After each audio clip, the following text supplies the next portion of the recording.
On attend toujours la réaction de monsieur Blanquer.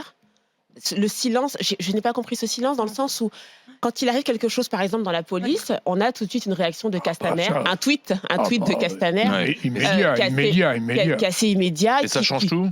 Non, c'est pas que ça change pas tout, un tweet.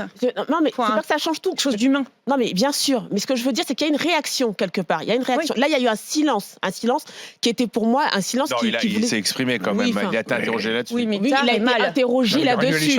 Moi, je te parle d'une action. Il a annoncé concrète. un comité de suivi, Il est un peu froid, Blanquer. Je te parle d'une action concrète qui va vers ce qu'a subi la directrice, vers ce qu'a subi aussi les élèves et le corps enseignant de cette école, quelque chose de concret. Pas j'ai été interrogée au cours d'une interview et j'ai répondu. Du coup, j'ai été obligée de du fait répondre. du journaliste, ça, c'est pas du fait de monsieur Blanquer. Voilà. Non, mais les syndicats interviennent après la bataille, j'ai envie de dire. Alors, s'il vous plaît, je vous demande une seconde parce que c'est monsieur Jean-Michel Blanquer, ministre de l'Éducation nationale, qui écoutait les grandes gueules et qui veut intervenir dans notre discussion. Bonjour, monsieur le ministre.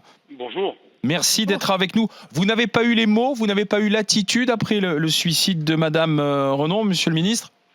Écoutez, c'est pas à moi d'en juger, mais simplement j'ai réagi parce que j'ai vu que l'une des personnes qui est là a dit que je n'avais pas réagi et que j'étais silencieux. Donc comme c'est factuellement faux, je voulais tout simplement rétablir la vérité en vous appelant et puis vous dire aussi ce que nous allons faire pour répondre aux problèmes dont vous êtes justement en train de parler. Oui. Qu'allez-vous faire alors?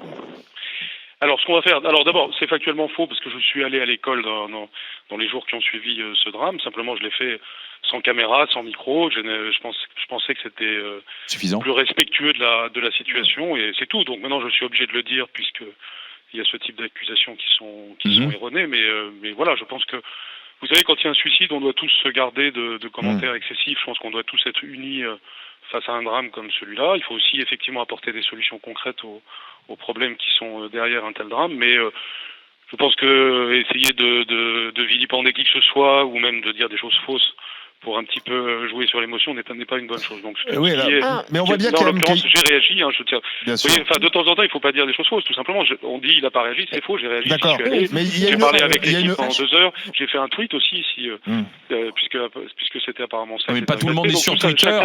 Chacun peut le vérifier. Non, mais j'ai pas voulu non plus faire une communication sur le sujet. Je pense que dans ces cas-là, il faut surtout être solidaire des équipes sur le terrain et surtout s'attacher aux problèmes de fond et puis être dans une ambiance de dignité, si vous voulez, puisque c'est quand même effectivement un drame. Bien sûr, je rends hommage à Madame Renon et bien sûr, je suis solidaire de ce qui s'est passé.